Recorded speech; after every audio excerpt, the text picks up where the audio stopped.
I was born, raised in Florida. My dad actually worked at Disney World. He was a blue-collar worker. He knew Mickey Mouse, so I thought I had the coolest dad in the world, My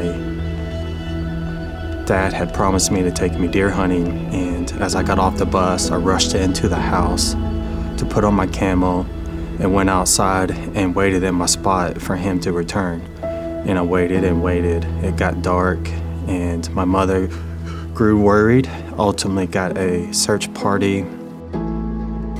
I was questioning what was going on. Why wasn't my dad home? It's dark. Is he hurt? Is he okay? What could have went wrong? And I remember the next morning getting the terrible news that I'll never forget, that suddenly my hero was taken away.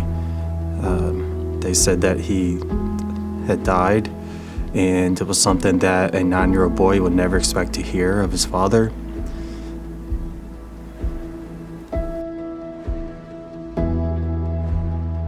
Fast forward to 2014, when my son was born, what should have been a joyous time in my life, quickly my world was flipped upside down.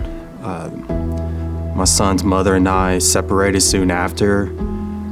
The American dream that I had accomplished, the big house, the big truck, the bank account, the career at the Fortune 100 company, all that was taken away.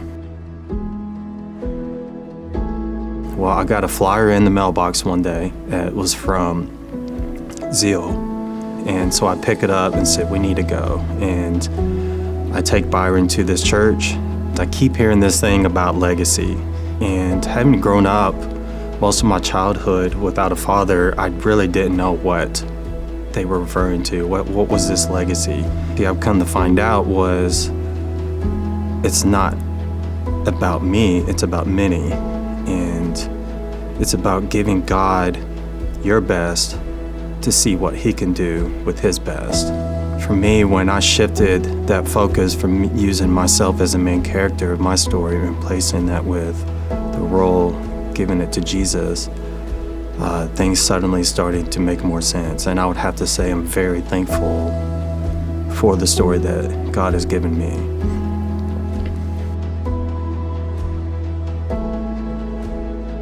So I keep hearing about Heart for the House, and I knew I wanted to be a part of this. This was something amazing that was going on in this community and in this church, and I wanted to be a part of Heart for the House. And I knew at that time I didn't have much, but my best was this truck that I had. And while it looked good going up and down the road, I knew God can do so much more with that piece of metal going up and down the road. And after probably 3 weeks of me going back and forth with Jesus on this, I was like, you got to be out of your mind. And he said, well, Boomer, give me your best, and you'll see what I can do with my best. So it's funny how you could be so confident with what God is telling you to do, but yet it's still so scary to go through with it. But I did it. And for the next 2 years, I rode around town all over the state for my job, and with a car that was so much cheaper and wasn't as pretty and glamorous as that truck that I had before. But every time I got in it, I was constantly reminded just how much impact God is making with that sacrifice, with that moment where I went out of my comfort zone and to give him my most prized possession. So a little while after that, I'm set to go on my first mission trip to Nicaragua. And my son notices me packing a suitcase and asks me where I'm going. And he said, well, Dad, I want to help. And I said, well, I have some room in that suitcase if you want to put some of your toys in it. So he leaves the room.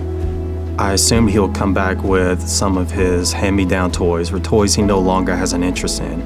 But he walks into the room with his favorite toys, his most prized possessions. And this kid is 4 years old. And in that moment, I knew God was doing something big, as I had a flashback to when I gave God my best, my most prized possession, which was that truck. Dear Jesus, protect me, guide me, I pray, I'll grow up to be a leader A leader, not a follower. not a follower. A city and a light on a hill A city, a light on a hill that cannot be hidden. that cannot be hidden. I'll always tell the truth, Always tell the truth, always be kind, always be kind, and take up for those who can't. and take up for those who can. Be with my future wife. Be with my future wife. I pray that she'll be a godly woman.